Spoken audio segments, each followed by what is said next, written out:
Assalamualaikum warahmatullahi wabarakatuh. Saya Aditya Hafiz Pramudiawadana dari kelas 2A Akuntansi. Kali ini saya akan membahaskan tentang politik identitas yang ada di Indonesia. Indonesia merupakan negara kepulauan yang dimana Indonesia memiliki pulau sebanyak 16.771 pulau. Jumlah tersebut berdasarkan dari laporan pemerintah Indonesia kepada PBB pada sidang UNGEGN pada tahun 2020 yang lalu. Selain memiliki pulau, Indonesia juga memiliki banyak suku, bahasa, dan juga budaya. Hal tersebut tentu saja menjadi identitas masing-masing suku dan memperkaya keberagaman yang ada di Indonesia. Menurut pandangan umum, politik berasal dari bahasa Yunani dan bahasa Arab siyasan, yang berarti dari untuk atau yang berkaitan dengan warga negara.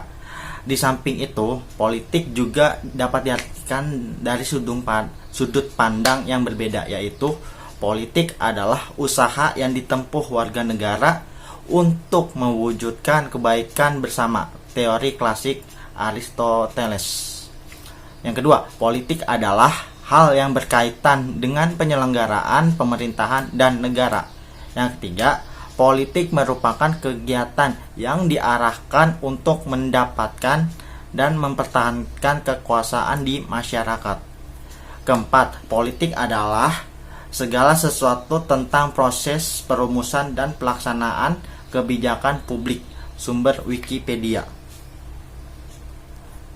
Sistem politik di Indonesia. Sistem politik Indonesia dapat diartikan sebagai keseluruhan kegiatan di dalam negara yang berkaitan dan untuk mewujudkan pengambilan keputusan yang akan diambil dalam menjalankan pemerintahan. Selain itu, untuk pengambilan keputusan politik di Indonesia juga digunakan pada saat pemilihan kepala daerah maupun pemilihan presiden yang diadakan 5 tahun sekali, baik itu serentak maupun tidak serentak. Sebelum menyelenggarakan pemilu atau pilkada, pasti ada momen yang dinamakan kampanye bagi paslon pemimpinnya mengikuti pemilihan. Banyak cara yang dilakukan oleh bakal paslon, yaitu mulai dari menempelkan stiker di fasilitas umum, membuat baju, belusukan di pasar. Hal tersebut agar menarik simpati dari masyarakat dan menjadi identitas bagi paslon yang mengikuti kampanye. Kampanye yang dilakukan oleh paslon mengikuti pemilihan diperbolehkan dan diawasi oleh Badan Pengawas Pemilu atau Bawaslu, agar kampanye yang dilakukan bersih dan tidak menggunakan money politik. Namun pada praktiknya masih banyak terdapat money politik dilakukan oleh paslon saat menjelang pemungutan suara di TPS, yaitu dengan membagikan uang melalui amplop pada pagi hari kepada masyarakat agar memilih dirinya, dan itu disebut dengan serangan fajar.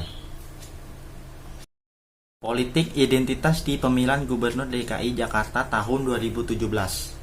Pada pilkada Gubernur DKI Jakarta sangat kental politik identitasnya, yang dimana melibatkan unsur suku, agama, dan ras. Yang dimana Ahok sebagai cagup keturunan Cina dan Anies sebagai cagup keturunan pribumi. Politik identitas semakin menguat di mana saat calon gubernur DKI Jakarta terjerat kasus penistaan agama, karena kasus tersebut sangat sensitif dan merugikan kapasitas Ahok sehingga kalah dalam putaran kedua pilkada DKI Jakarta. Hasilan politik identitas pada pilkada DKI Jakarta sebagai awal mula atau fondasi politik identitas yang akan merebak ke seluruh daerah di Indonesia dan digunakan untuk memenangkan diri sendiri dan menyerang lawan dengan menggunakan politik identitas. Dan partai politik di Indonesia yang mengikuti pemilihan sudah tidak lagi mengikuti konsolidasi dan komunikasi yang baik. Politik identitas sudah merebak dan menyebar di media sosial, di mana tidak lagi mengenal kawan mana lawan, dan di dalam politik kita dianggap kawan bisa menjadi lawan suatu saat, begitupun sebaliknya. Kebebasan pendapat di media sosial kini dibatasi karena sudah marak menggunakan unsur SARA, sehingga bisa menimbulkan ketersinggungan antar etnis.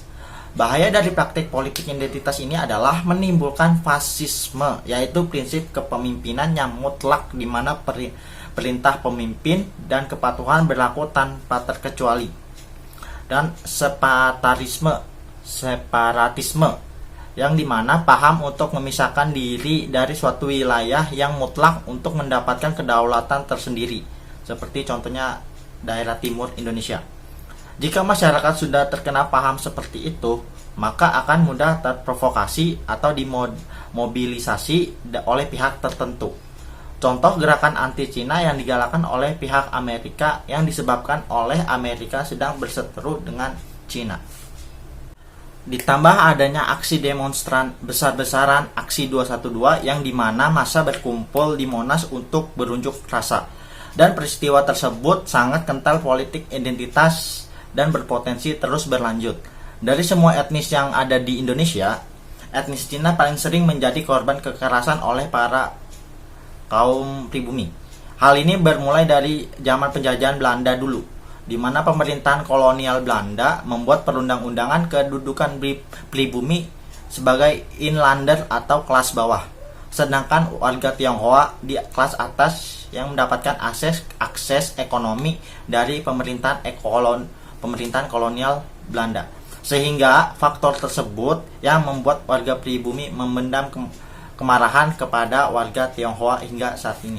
Faktor lain yang mempengaruhi kemenangan Anies Sandi adalah agama, di mana mayoritas penduduk DKI Jakarta adalah Islam dan terjeratnya Ahok dalam kasus penistaan agama yang membuat elektabilitasnya menurun. Bahaya dari politik identitas ini bisa menyebabkan memudarnya ingatan kita atas keberagaman yang kita miliki.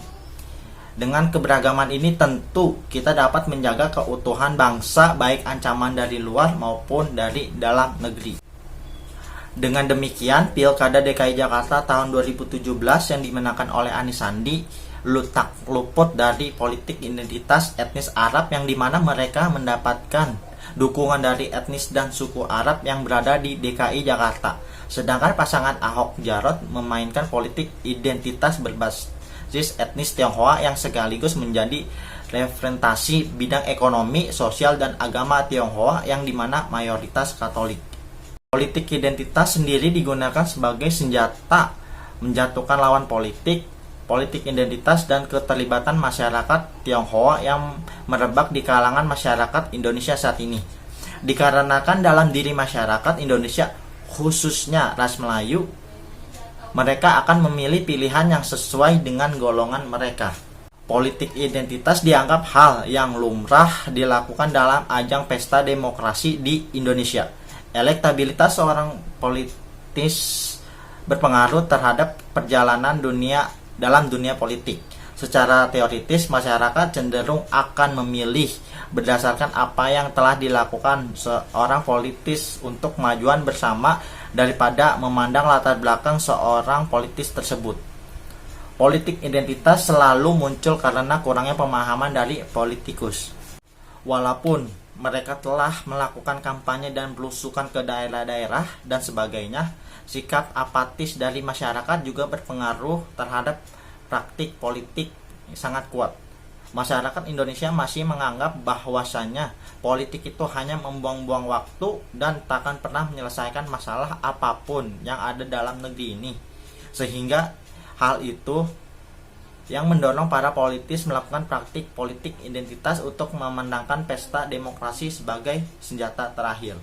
Politik identitas tidak terjadi karena ulah para politikus saja yang menggunakannya sebagai alat untuk memenangkan pesta demokrasi. Ada hal lain yang menjadi faktor utama terjadinya politik identitas ini, yaitu sikap acuh dan tidak pedulinya masyarakat akan terjadinya praktik politik identitas yang ada di Indonesia.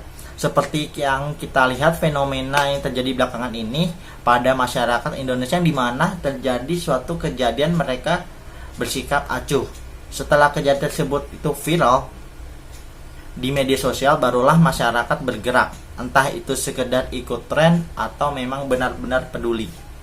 juga dalam faktor penegakan hukum yang dianggap masih kurang tegas karena hanya tegas terhadap pihak yang berseberangan dengan penguasa. Jika memang kita semua serius ingin menghentikan praktik politik identitas ini, kita harus ikut andil dalam melaksanakannya. Langkah awal harus kita lakukan adalah menelaah informasi yang kita dapat agar tidak terjadi kegaduhan di masyarakat hanya karena hal-hal yang sepele.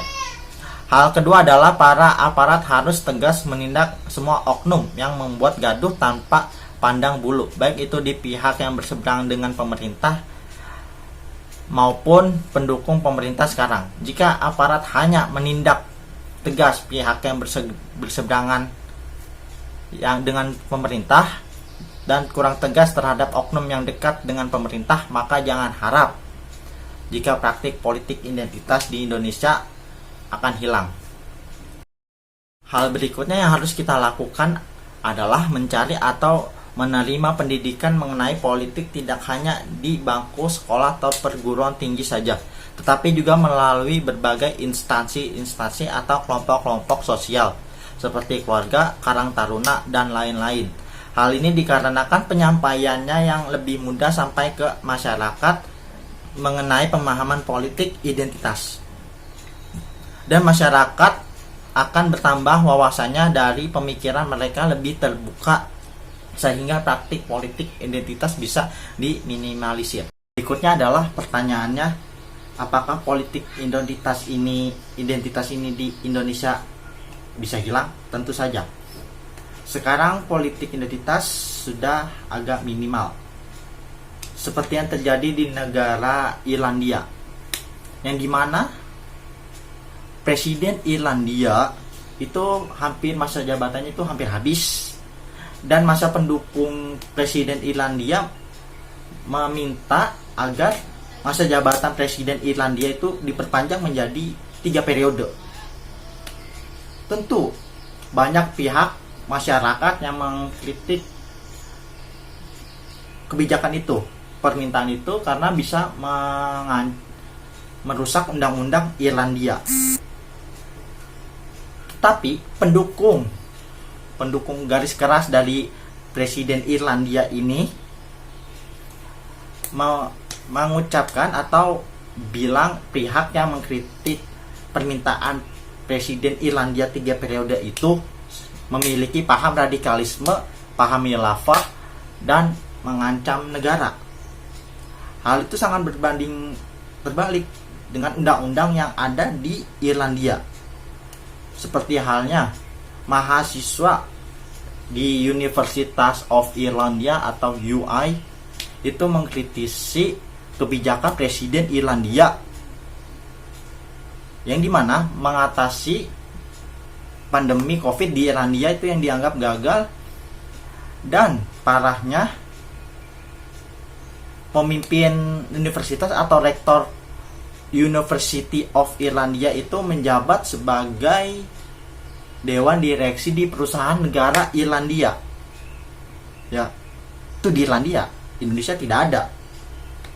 Betul. Ya. Dan parahnya, ketua organisasi mahasiswa di Universitas of Irlandia itu dipanggil oleh rektor University of Irlandia, di mana untuk menghapus kritikan tersebut di media sosial. Untung saja di Indonesia tidak terjadi hal tersebut karena Indonesia pemimpinnya sudah bagus, amanah, tidak berbohong, dan juga jujur. Demikianlah pembahasan yang saya sampaikan. Kurang lebihnya mohon maaf. Mohon maaf untuk bila ada yang ketersinggungan, karena itu memang sengaja. Iya. Oke. Wassalamualaikum warahmatullahi wabarakatuh.